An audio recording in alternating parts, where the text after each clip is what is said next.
Good afternoon, everyone. Welcome back to A Better World. This is your host, Mitchell J. Rabin. We're very glad that you're joining us again today. Wow, today we are in for a very interesting show.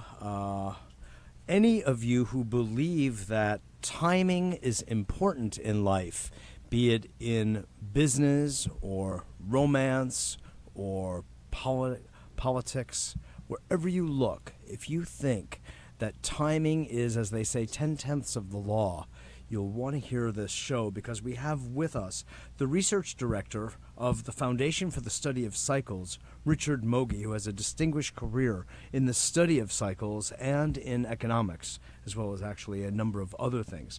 Richard is one of the world's foremost authorities on cycles and has been studying cyclic activity and disciplines from natural phenomena to financial markets for decades. He's a direct heir to the philosophy of Edward R. Dewey, who founded the Foundation for the Study of Cycles here, at least one of its branches is here in New York City. From 1988 to 1997, Mr. Mogey was the research director, executive director, chief financial officer, and chief economist for the Foundation for the Study of Cycles, an international nonprofit research organization. He was also the chief statistician and economist at the Foundation up to 1997. He created and co-authored two of the magazines there for investors, Business and Investment Cycles and Cycles Projections, and was responsible for the editorial content of the popular journal Cycles magazine. He also developed the Foundation's award-winning cycle analysis software, TechSignal. So it's really a pleasure to have Richard on with us today. Welcome, Richard. Thank you very much. I'd like to start with a quote of who looks like your mentor, Edward Russell Dewey, who said this: "Cycles are meaningful, and all science that has been developed in the absence of cycle knowledge is inadequate and partial. Any theory of economics, sociology, history, medicine, or climatology that ignores non-chance rhythms is as manifestly incomplete as medicine was before the discovery of germs." Wow, that's quite a comment. And I've got to just say, as I opened up the show with, for those who believe that timing is everything, this is something to hear about. Well, there's no question that I think that cycles will make a major impact on humanity in the next 50 to 100 years. It's been slow in coming because there's a great resistance for people to think that things in their environment can affect them. And they like to think they're such independent integers. There is no greater relationships between things. It's them and others, but it's not them and others. It's an integrated humanity. In other words, rather than like man against nature or as some kind of independent sovereign, it's really man with nature, living in accordance with her timing, cycle, seasons, and the like. That's right, and it will be of great benefit to man once he begins to recognize that he's part of a larger whole. Well, I think that people have some sense of cycles, although I would like very much to hear what your study of cycles is at the Foundation, in that people recognize that there are seasons, there is a high and a low of markets, of real estate, of even love in a relationship. So there is an inherent understanding of it, but I think that you have probably taken it to another level of magnitude, which helps people actually predict what future occurrences may be happening. Yes. Is that an accurate? Absolutely. In fact, with the advent of the Fourier series back in 1807, we got the mathematics to really study them in detail. And then with the computer, we took it, used to take 9 people, 8 hours a day, 9 months to do an analysis of one time series. And now we can do it in 9 seconds. So the difference Through the Fourier analysis? Through the Fourier analysis on a computer. Back in the 40s, when we did analyses, it took 9 months. So if you want to know what tomorrow's stock market was going to do, whether it was going to go up or down, you had to do it 9 months in advance. Wow. The implications, Richard, of what you've been studying, and also a good friend and colleague of mine, David Katzmeyer, has done on the same radio show and my TV show, discussing and bringing to the foreground this material about paying attention to cycles I actually think is one of the most important studies a person can really do if they want to understand their position in place and time in our society, actually even larger on Earth. Yes, absolutely. I mean, an important thing that's happening today is a major 60-year cycle in interest rates or yields. And when they're low, we elect one-term presidents, and they're low right now. We have terrible economic So what times. happened this last round then? Well, 60 years ago? Well, what I mean is we just had a two-term president. Well, no, but we haven't. He came in with interest rates not at a low. They've been dropping. Once During the presidency. During the presidency, and we are now pretty close to the low. If the low is in, this election will elect a one-term president. Interesting. That's one of the outcomes. Because anytime you have terrible economic times, that's the only time you have really, really low interest rates. Did that happen then with Bush Sr. as well? No, because it's a 60-year cycle, so you have to look back 60 years. So in other words, every time there's a one-term president, it doesn't mean it's a completion of a 60-year cycle. No, the 60-year cycle is timed, and the due date is between 2008 and 2010. The first time it happened in our history was John Quincy Adams back in the 1800s. And then Harry Truman was one such president. He came in at the low of a 60-year cycle, and he was a one-term president. So what do you see as the relationship between, I mean, it's not haphazard. It's, no, when interest how rates, would you describe that? When interest rates are really, really low, they're only low for one reason. The economy is terrible. And when you have a terrible economy and you put a guy in office brand new, he's going to have a very tough time and probably not succeed. I understand. You know, I just like to say to my audience, so we really are usually talking about matters of health and healing and wellness and quantum physics and consciousness and the environment. These are the general subjects that we talk about on this show. And I just want to say that what we're talking about today is every bit as relevant to all of what we usually discuss, I think, because to understand the cycles of things understands also the psychological dimension of a given time period and what ideas will be acceptable and what won't be in mainstream society or even on the fringes for that matter.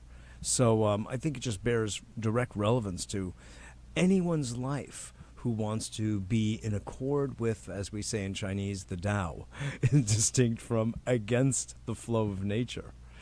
So, well, there's no. We live in this particular time in history is not an insignificant time. Raymond Wheeler, a psychologist from the University of Kansas, studied nearly every aspect of cycles there were, and he found a 500-year cycle in a shift of world dominance from the east to the west.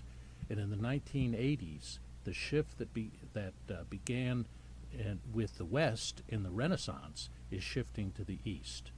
And this is a very, very critical time. The whole foundations of our culture are changing, and our consciousness will change as a result of it. Yes, when the West is left behind and the East takes over the world, we're going to see a major shift. Really interesting.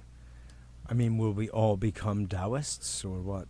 Well, all intelligent people ultimately are Taoists, whether they know it or not. Some cross between that and a yogi. That's right. It's very funny. So, if you could just kind of taking a step back, Richard, and just outline the whole kind of premise of cycles and then into the different kinds of cycles. You've mentioned so far a 60-year cycle and a 500-year cycle. How many more are there that are shorter? and of longer duration. I mean, I know since we've mentioned the in the Kali Yuga understanding, or the understanding of the yugas, I should say, there's a 26,000 year cycle, just as an example, and actually even longer ones. So if you could give us some scope on this, that'd be great. The foundation has definitized well over 1,400 cycles in all types of things, from human relationships on up to something in the neighborhood of 26,000 years, the Platonic year. We've found evidence in ice cores. We've found it in tree rings. We've done cycles in lake varves in Russia. And so our scope goes from the very, very long to the very, very short. And we can find cycles virtually in everything. And not everything is cyclic. We look at data in three ways. If there's growth in the data, we look at trend, and that's usually population sensitive. Then there's the cyclic component, which is probably 25 to 40% of any time series data. And then there's the random element. And randoms could well be cycles we don't understand yet, too. But there is growth, and as long as there are more people... Sounds like string theory time cycles to me. Well, it's related. In fact, when the modern study of cycles was born, really in the 40s, our founder, Edward Dewey, was hired by the Hoover administration to find the cause of the Great Depression.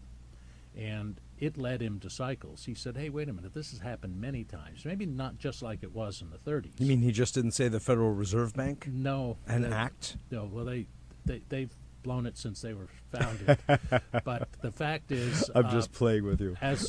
When they left office, of course, when FDR won the next election, he started working at a firm on Wall Street that used cycles, and he ran into a report on a conference in biological cycles that was held in Canada, and he noticed that the cycles in snowshoe rabbit populations and lynx were identical to the cycles he had in the stock market, and they topped and bottomed at the very same month. It was monthly data. And so, sounds like a snow job. Yeah, exactly. And any case, he wrote to the fellow who put on the conference. His name was Copley Amory, and he was an amateur biologist and went on expeditions to the Arctic for the Smithsonian. And he showed him his cycles, and then and there, Amory put up the money to start the foundation to find the cause of cycles and also take an interdisciplinary approach that tried to find cycles in as many phenomena as possible. And that's how we started, and we've been cataloging cycles ever since, and the computer has sped up the process. Very interesting. So your foundation is identifying different cycles that are additional to the cycles that we have known about through the various cultural, understandings, East and West. Yes, and demonstrating statistically. So we could actually see evidences of a 25 to 26,000 year cycle in data, real data dug out of the earth. And we have found, for example, there's a significant 1,000-year cycle in interest rates. We have interest rate data going back to 3000 BC, and civilizations rise and fall depending upon the cost of money or interest rates. And so everything is intertwined. That's the most important thing. Economics is not a specialty. It's an offshoot of being human and having human activity. And when we look at this data, we can go back to historical records. And believe me, the history of the world is much more, it's much deeper than most people expect. Most people had no idea that there was data that went back 3,000 years, but there in fact is, lots of it. Isn't that interesting? So we're talking about pre-Roman. Pre-Roman, we're talking Babylonian, Egyptian, Indian, and we have, for instance, we have Chinese data that goes back, and actually sunspot counts back BC. Now, everybody thinks sunspots were discovered by Galileo when he invented his telescope, but in fact the Chinese have been counting them for thousands of years prior to that. Well, those same people think that Columbus discovered America too. So Exactly. And all the people who were here didn't know they were here. right, exactly. Isn't it interesting? Who controls and writes history, right? Right. So you're coming up, Richard, with hard data that is both textual as well as, you said, you've done digging that verified the notion of the 26,000-year cycle that's right. of the Vedas. That's correct. Like, and of course, could you give an example of what that data was that you uncovered? We felt that we feel that the longer cycles are climate oriented. Mm-hmm. That the changes in those Sure, are that makes punctuated sense. by changes in climate. So we went to Greenland ice cores to see that, and in fact, there were it was so obvious from the data, and those go back millions of years. So we have a treasure trove of data, but you have to make some assumptions that climate had something to do. The whole idea of a 25,000 to 26,000 year cycle it's clear, I don't think it's accidentally, that the precession of the equinoxes, or the Platonic year as it's called, is that length. And so clearly the idea of cycles is that human beings and animals and plants will act similarly in similar conditions. And since everything revolves around some center, whether it's the galactic center, the sun, it's the earth and the moon, when those similar conditions happen, people tend to act in similar ways. So by finding and demarcating those changes, you should be able to look in the data and see similar reactions to similar events. Interesting. So what you're also saying is that we are truly linked into these natural cycles of seasons and times and equinoxes, and that we're biological organisms, and not to say that we don't have a developed psyche that has its own set of rules in some ways, but that the laws of biology are rather prominent in what you've noticed. Yes, they are, and there's no question that the biology then also flows over into the world of the psyche, and there's no question that there are dominant notions in the psyche of fear and joy, and they come together.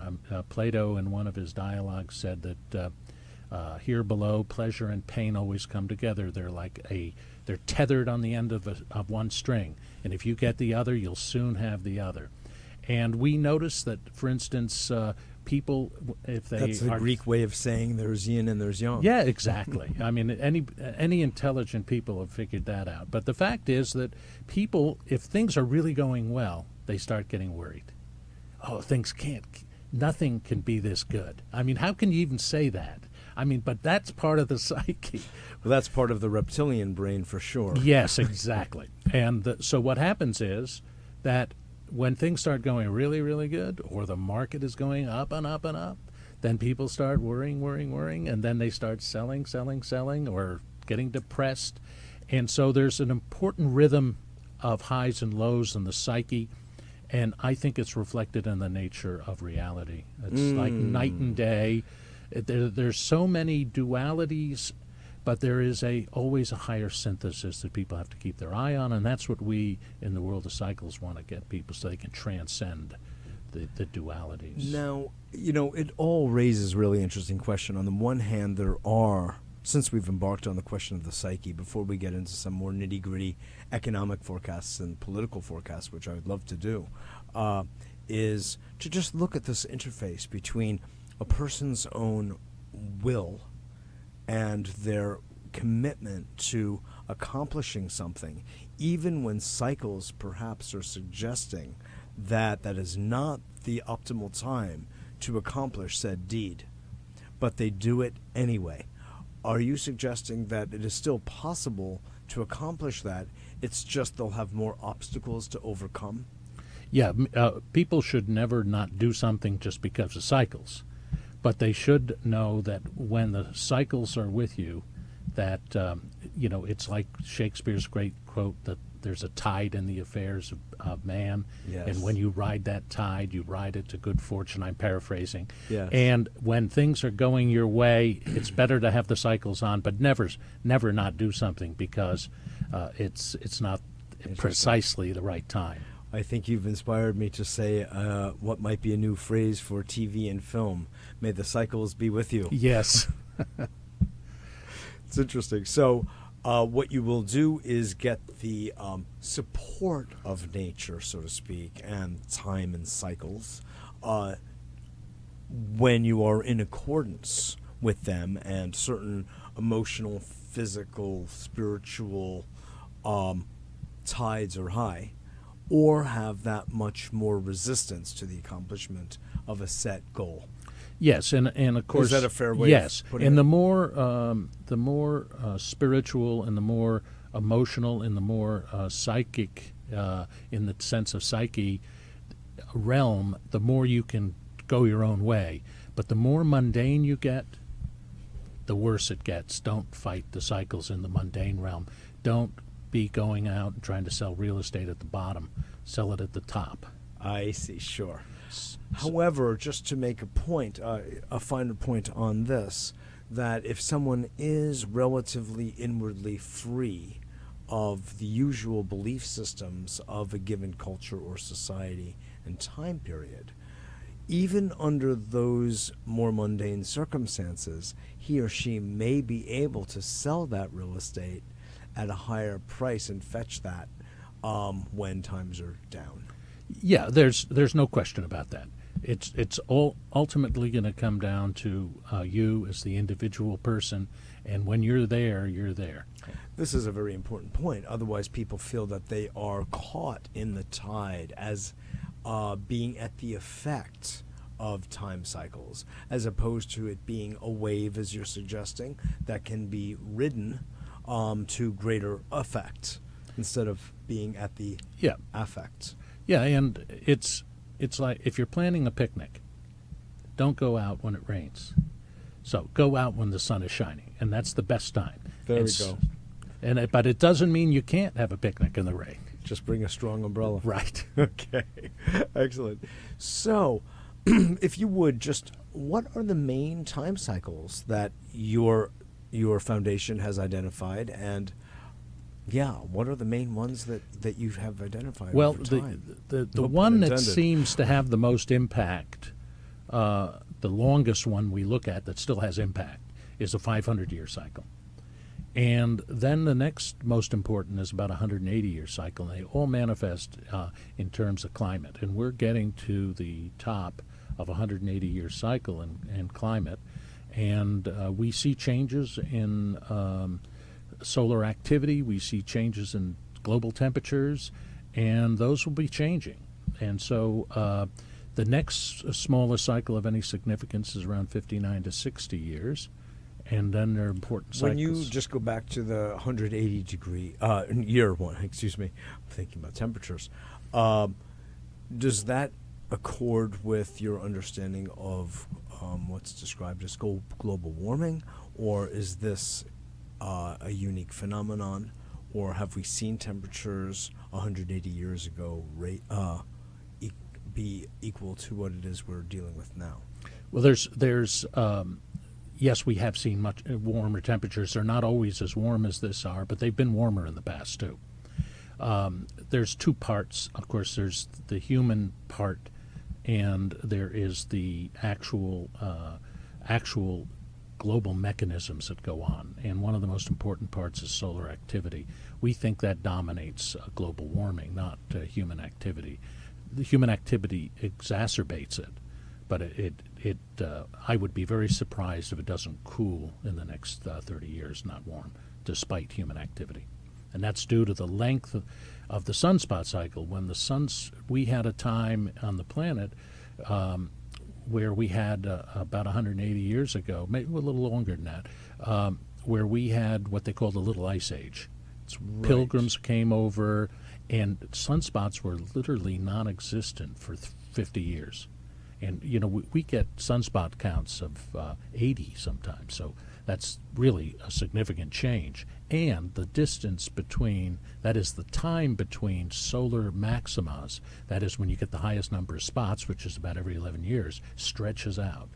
And so it can get up to 11 and a half years. Right now, it's down about 10.8 years, in 10.5 years. It's shortened. When it gets shortened, the world gets hotter and hotter and hotter. And then when they lengthen again... You mean the intensity of the spots, the flares, are showing up with greater regularity? There are more of them, and their peak, the down times are shorter. And generally, and we did a study back in the 90s at the foundation by a climatologist who showed there was a 92% correlation between the length between solar maximas and the global temperatures.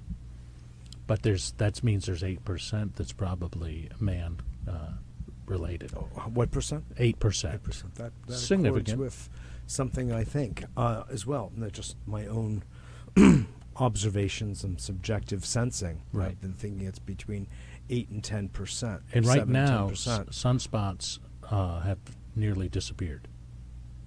And we're having very low sunspot counts at the moment. Right now. Right now. We had a solar maximum of a year or so ago, and now the sunspots are dropping.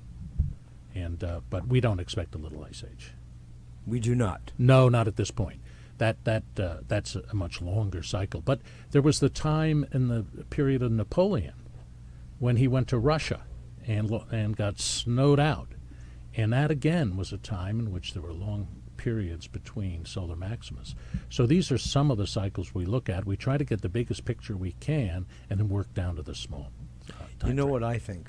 I know you didn't ask me, but I'll share with this with you and see what you have to say. My sense is this, Richard, that the 8 to 10% that human activity may play in the global warming picture, while small percentage-wise, quantitatively, is large qualitatively. What I mean is that I think that it is kind of how do I put it, an assumption of nature, that the carbon footprint of all the creatures will be within certain proportions, which allows nature to continue her ecosystem and cycles very smoothly. If one group of creatures steps far out of that proportional magnitude or scale, that throws off the ecocycle for all. And so it ends up that even though it's just perhaps 8%, it can be a precipitous 8% because it tips the scale of proportion for the rest of the ecosystem. Well, it's clearly symbolic of a colossal waste and profligate living and terrible ecology. Exactly. It's not right. Exactly. It's that simple. It's right. Exactly true. There's it's a level of irresponsibility and whether or not and disrespect to life herself. And whether or not it produces all the great aims, it doesn't make it right. It's not right and should be changed. I agree. We agree again. Have you seen anything in your study of cycles that contradicts the general assumptions of our Western or Eastern societies about what cycles are accurate and by which we live, say according to calendrics? Well, there's a lot of most of our views, especially in the West, are not cyclic at all, and they don't pay much attention to cycles. Solar, not lunar. Yeah, and so Except we don't the have Jewish. Yes, that's right. But we don't Perhaps the have Egyptian. we don't have a lot to contradict in that sense because there's not a lot of consciousness of it.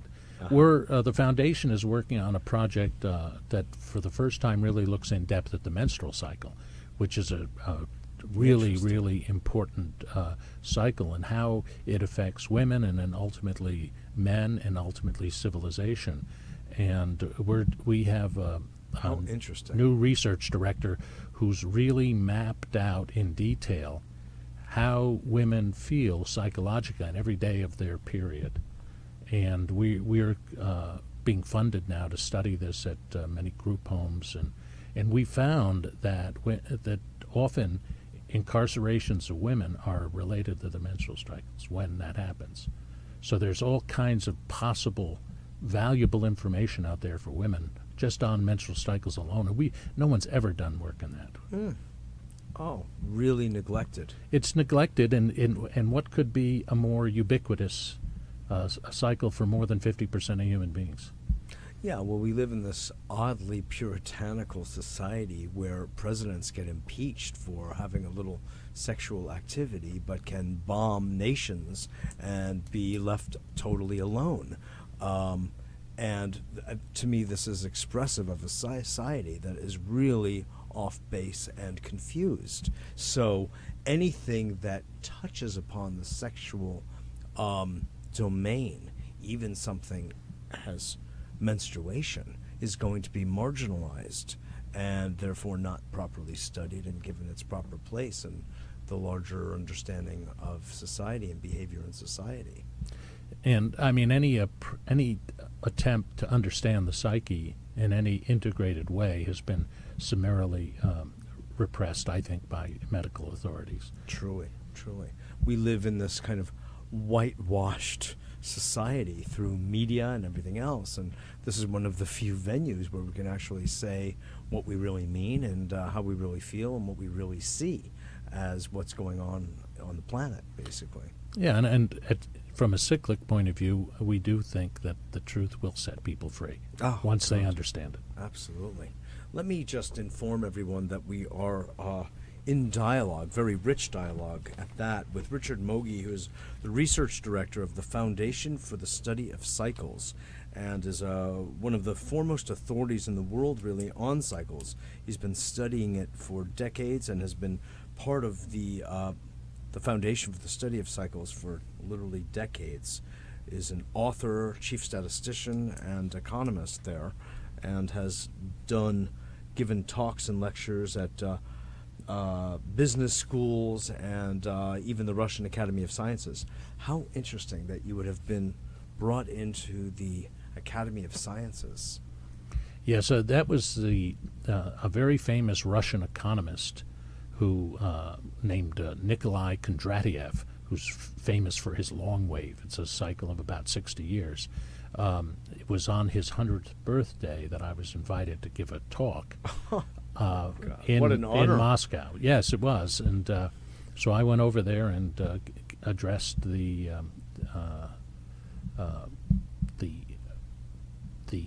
Congress and the Academy, and was greeted by Boris Yeltsin and gave my speech. And of course, they didn't treat him very well. When they found out, when Lenin and Stalin found out that the Kondratiev wave went from depression, boom and bust basically, and in capitalist countries, they were pleased, and he was treated very, very highly. But when he amended his theory to say all economies move from boom to bust, oops, they put him in a gulag, and he died in prison. Really? Yes. Oh, that is sad. Yeah, but they would then. So in other words, Marxist theory doesn't work a whit better. It's subject to the same ebbs and flows. Right, exactly. So, but in any case, he's one of the most famous economic cycle theorists there was, and so it was my honor to be able to celebrate his birthday. Oh boy, that's wonderful. So let's get practical. How would we come to understand how we could use these cycles? Like, for instance, we're facing pretty tight economic times right now. The Dow has fallen 9 points just in the last week or 10 days, something of that sort. I mean, things are looking grim. The few stocks that I have been plummeting, even though, interestingly, the companies themselves are doing exceedingly well. Yeah, stock prices rarely reflect how good the company is. It reflects people who are selling them usually, and I don't want to give you my feelings about guys on the floor of exchanges, but any case... I think I got them. Yeah. But the fact is, we try to take an integrated point of view. We think that you don't look at equities separately from the whole sphere of economic sphere and sphere of human activity. And therefore, we integrate all series together. So if we look at equities, we're looking at also interest rates and the dollar, and we're looking at commodity prices and gold. They form a unity. And we look at the growth of population, because if you have more customers, you have the potential of making more money. But it's the growth of population now needs to be seen in terms of the growth of new customers. And we live in a time which we're adding so many more customers every day to the world economy.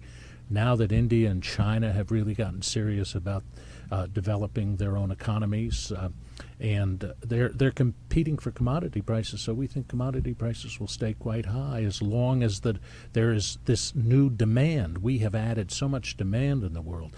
So when we look at the stock prices, we say, if you're not internationalized, you're not going to do as well, because that's where the customers are. So everything needs to be looked at in an integrated way. For example, bonds, and bond yields, that is interest rates, are coming down to a major 60-year low.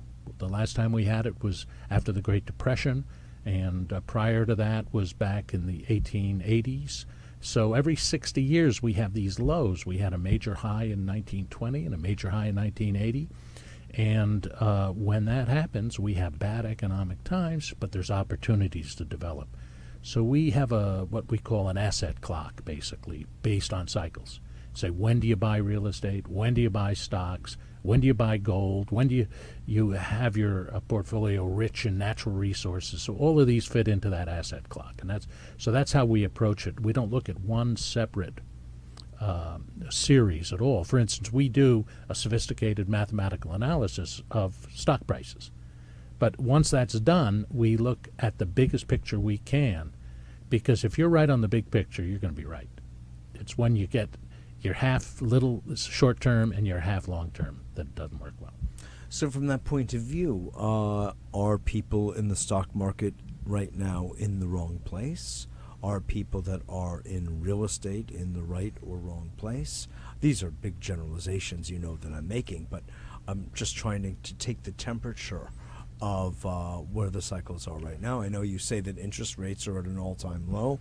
You said what that effect that has on the next presidency, stepping into a virtually impossible situation, let alone there being 2 wars going on currently at least, and a third one brewing.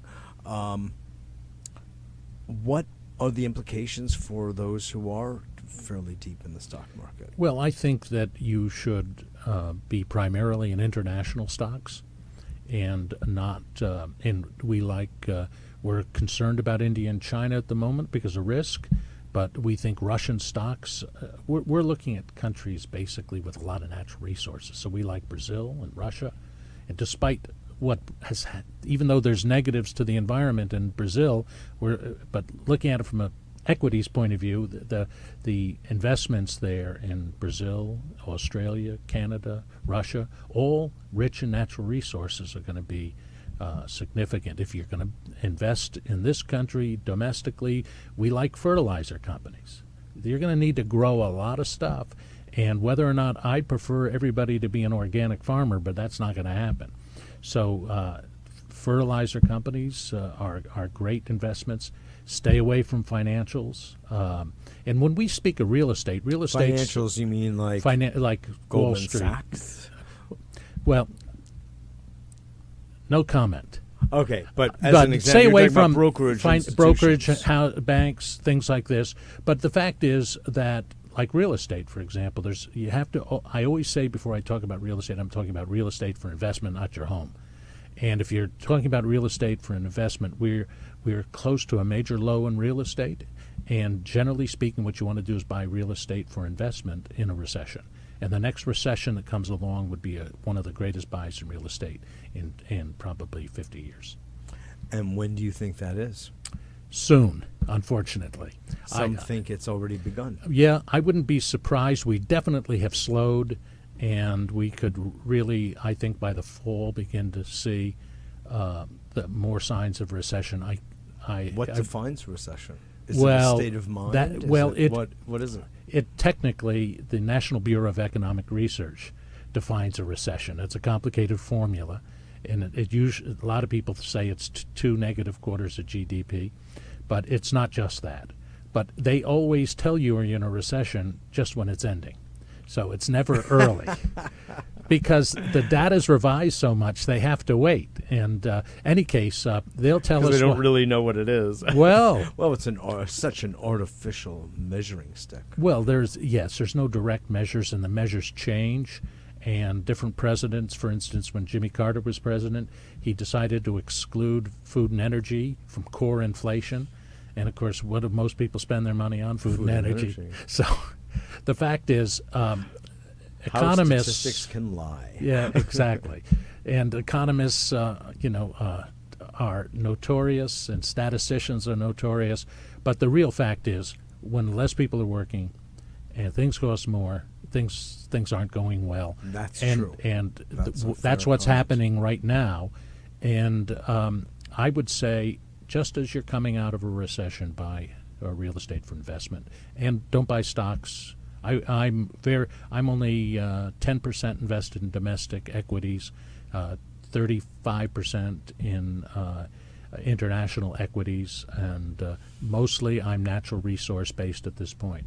The demand in India and China and other emerging nations is going to grow, not shrink. What is going to happen to the U.S. dollar? The U.S. dollar is it's at a 15-year low, and I believe that it'll hold the 71 level on what they call the Finex dollar index, and we're real close. We're about a point above that. I don't think it'll go below that. If it does, we'll have an international depression of major dimensions. And will that, however, if the dollar continues to plummet, won't that be interesting for the currency markets? Well, it'll be interesting for the currency markets, but when the dollar plummets, it means there's real problems. And when the largest economy in the world fails, then the whole world's going to go through an economic readjustment. And it's not the end of the world. It's just an economic readjustment. It's just really hard on people because they get wiped out frequently.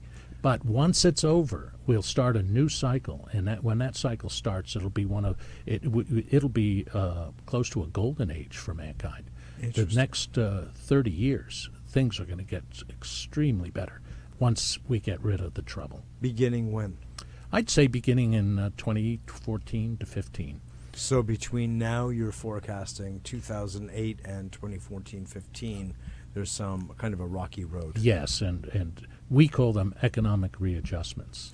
But from a cyclical point of view, what's going on today is virtually has been forecasted. Yes, in fact, it was originally forecast in 1880. The 60-year cycle forecast the big slump that began in 1932 and continued to World War II. And if you look at 1940 and 60 years later, you're talking about 2000, and so we're right in the middle of it. And it usually lasts 10, 12 years. Interesting. And you mentioned golden age. Well, that's curious because I was about to say, for the upswing starting in, according to what you're saying, Richard, 2014 or 15, will the U.S. dollar be rebacked by gold for the golden age? Or is it going to remain a house of cards as it is now, basically floating green faith? Up until this point, what they call fiat currencies, where you have any currency which is not backed by anything but the good faith of the government that produces it, or the lack of good faith in the case of the U.S. government. No fiat currency has ever no fiat currency has not avoided becoming worthless. It's been historical. Okay, there are a couple of double negatives. That sounds like a politician. What you're saying is it becomes worthless. Yes, and has every time there has been a fiat currency. And we have a fiat currency. We have a fiat currency. Every currency in the world is a fiat currency because most other currencies in the world are backed by dollars. How about the Swiss franc? The Swiss is partially backed by gold, but it's fractionalized. So theirs is not a strict fiat currency. Right. But it's not like it was 40 years ago. Right, nor was the dollar, No. 70 years ago. Well, we've had currencies twice in our history become totally worthless. Once in the Revolution, once in the Civil War, and now we're working on it again. But we hope.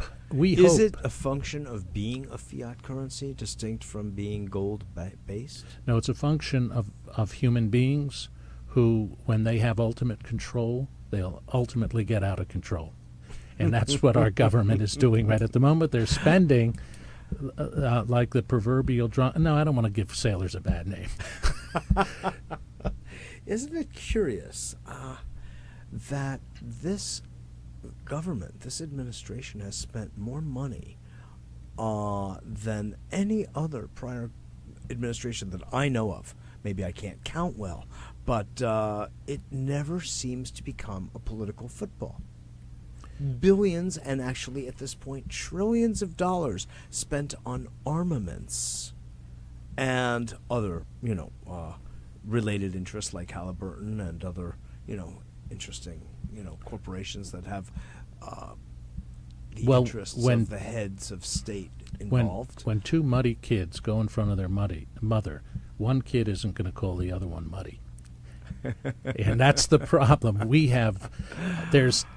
They're never going to make this a political football because they're all in it as deeply. Exactly. It just so happens you got one side as well. Exactly. They are as muddied as anyone else. Exactly. And whoever has control is going to have the most mud. That's until someone stops them or they stop themselves. And so far with fiat currencies, they've always stopped themselves. They've just exploded. So it begs the question, if human beings were more evolved and handled a gold-backed currency responsibly, and ultimate control actually wasn't even a subject of discussion in a democracy or even a well-oiled republic, because people were still, as people, interested in each other's welfare as well as their own, would we have this mess on our hands? No, we would not. We would have some small economic problems from time to time because there are contractions. I mean, it's like going to the beach. Cyclical, Waves no are pun waves. intended. Right. Yes, and so, but we would not we would not create a mountain of debt. This is the largest debt the world has ever known. We would not create the kind of angst in people, because people would be able to live in a more congenial way. I mean, right now, people are on the edge. They don't know what's going to happen, and they don't know what's going to happen to their lives, and they're stretched out by this, they're stretched out by that. And we need, as a human beings, and we need to learn to live with reality, and part of that is our economic reality, but it's also our psychic reality. We need to get understanding in our lives, an understanding of others, and just say, hey, what about the people to come? What are we leaving them? Yeah. We talk. Everybody wants to clean up the environment, but nobody wants to clean up the psychic environment we're creating, which spills over into economics. I agree with you. In fact, economics is a direct expression of the dirty internal environment. I couldn't agree more. It's funny, in 1993, Richard, I started something called the Ecology Institute. And because of my background in holistic psychology and stress management, and my fascination with, and even obsession at times with, the outer environment and Mother Nature, I set out to do two things, and I'm still doing it today. One, clean up the internal environment, as we're discussing, through various methods of releasing stress and relieving oneself of internal programs, and by cleaning that out, the psychic cleanup, creating a better external environment so we can live in harmony, like good Taoists, like you were saying, with nature. That's the most important part, just to be in accordance with and respectful of nature. Absolutely. And that comes right back, to me, that's the nature of cycles. Once you understand the rhythms and periodicities of life, internal, external, then you're going to honor them. You're going to honor the world you live in. You're going to honor your thoughts. You're going to honor other people's thoughts. And if we do that, then we will have a golden age. Oh, that is beautiful. That is beautiful. Let me ask, I mean, because everybody's always so interested in the presidential and political, terrain. To me, it's like Ralph Nader says, turtledy-dee and tweddledee-dum. It's just not as different as it should be. Or certainly I don't believe in a two-party system at all. It's just so anti-constitutional as far as I'm concerned, and anti-American, but that's the way it is. What do you foresee from a cyclical point of view? Well, from a cyclic point of view, what we've looked at the cycles in political change. And again, I couldn't agree with you more about the two-party system. And it's so institutionalized by state governments. In my state, if you want to be on the ballot, if you're a Republican or Democrat, you need 1,200 signatures. If you're a third party, you need 70,000. It's absurd. Yeah. But the fact they've destroyed democracy. You know what? I don't care what the name of the political system is. They've destroyed basic human goodwill and ethics. They have, and all for their own benefit. I mean, Plato had it right. Precisely. When he talked about his philosopher king, he said the only requirement is the man can't want to be philosopher king. If he wants to be the philosopher king, he's not the right man. You got to force him. But these guys are lining up. The reluctant leader. That's right. Is, the appropriate one, right? But what we've found is the 60-year cycle in interest rates is really important to presidential politics. Mm-hmm. And when you get a 60-year bottom in yields, and the last one was in the Great Depression and World War II, and now we have another one, and generally speaking, whoever's elected to president near the bottom of that cycle is a one-term president. You have a political party change and a one-term president. And it started with John Quincy Adams. 60 years later was in the Reconstruction period where you had a number of one-term presidents. And then you had Harry Truman, who was a one-term president after FDR serving a long, long time. And I think whoever's elected, and by the cycle, if things go the way they usually do, we'll see the Democrat nominee, who looks to be Barack Obama, elected, and he'll be given a job which no human being can do. I don't see how anybody can take care of this mess. I agree with you. Yeah. Wow. Is there any other in our remaining minutes? Are there any other pieces of information that you have garnered that you feel our audience should know about in terms of forecasts for the upcoming future? Be that social, economic, environmental, that you can encapsulate? Well, we've noticed that once you have these problem areas away, you go into a period of great change, and I think we're going to see significant social, artistic, musical changes. We've studied what happens. Better music than the latest, I hope. Yeah, what happens is as every note gets written, you bankrupt the genre. And then artists want to be unique. And so they're not going to write Beethoven's Fifth Symphony every other year. Sure. And so they experiment, and it gets further and further away from the harmonies that live in the soul. And you have to become very sophisticated to enjoy them. My son is a composer of avant-garde music, which I don't know what it sounds like exactly. But the fact is, once you have this transitional change, and it's, I think, almost 180-year change, we're going to go into a whole new approach, and I'm not sure where it's going, but it's going to be across the board in a civilization way, and the next generation is going to be some of the happiest people that have ever lived on this earth. Is that interesting? Will that accord with your understanding of the Aquarian age that's often spoken of? Yeah, and of course there's theoretically the Aquarian age, if depending upon how you see precession of the equinoxes, may not really get here until 2120 or so, but there's a debate upon when it starts. But people know there's something got to be better to come. Yeah, people can't live without hope. But I think that once things get really, really bad, things do get better. We've seen it before. Yes. And I think when human rights when we stop talking about human rights and start living them, when we recognize each other as human beings, that with all of the advantages of technological advantages, and we add to that human soul, think about the dynamic, beautiful place.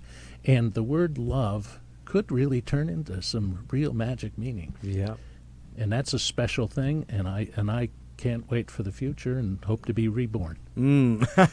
Or just do this one well and it lasts for a long time. Right. So that's very interesting. Well, it's really been a pleasure to have you on the show, Richard. My pleasure. Absolutely. And it's very rich material. And why don't we give your website? Yes, it's www.techsignal.net. Techsignal.net. Is that it? Or yeah. And is that for the foundation That's as well? for the foundation, yes. Okay, fine. That's great. That's great. Well, keep up the good work. And thank you. Report in again, would you? Will do. I'd really love to have you back. And David Katzmeyer as well to fill in on his perspective. And wonderful. That's great. Wonderful. So this is Mitchell J. Rabin for A Better World. I'm so glad you've joined us again today.